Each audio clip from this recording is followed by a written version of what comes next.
Hi, I'm Kent Sherman, Senior Editor for Cell Phones at CNET.com. I'm here at CES 2009, of course. Want to show you the Motorola Aura.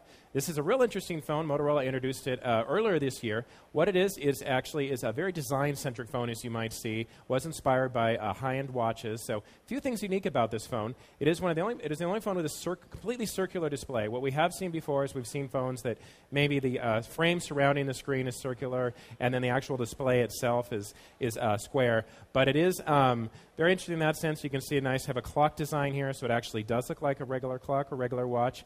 This is etched here on the front. It takes about 2 weeks to do, apparently. It's very nicely designed. It is stainless steel. Has some Swiss workings involved. There is ball bearings for the flip. It goes like that. You might think this phone looks like the V70, which is a Motorola that they had quite a few years ago. Same sort of thing where you had the kind of a big round section up here and then a smaller section that flipped up. Of course, this does have the circular display. The Motorola V70 did not. One thing that's interesting is you can see here on the back, there are you can see the gears inside, so you can see the phone as it turns. I can say that it feels very solid, very sturdy. I can't imagine this phone wearing out over time.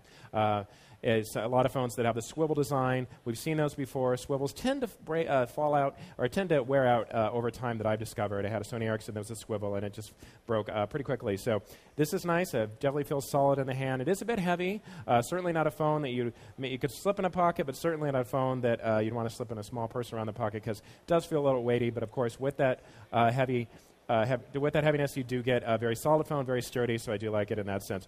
It does have a camera. It is 2 megapixel. Has a music player. If you flip up the phone like that, you can see that they have a nice menu design. Can't make calls on this because there's not an active SIM in it. But if you go to the menu, we can see that there are the icons around. Reminds me a little bit of the menu design that Motorola started on the Motorola Rocker E8 and a couple other phones where they had little icons so you could just rotate through.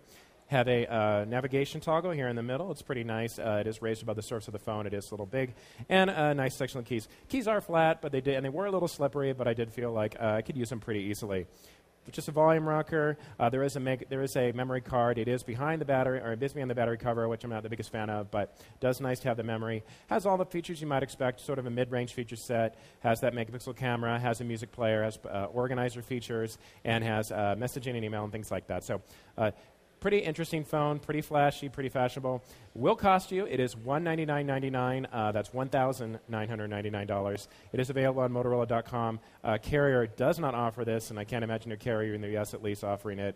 If any of it did, that rebate would probably not be enough to really cover the cost of the phone. But if you like flash, if you like some blitz, if you like some bling, definitely a phone that I would consider. This is the Motorola Aura. Really has a decent feature set, but all about that design.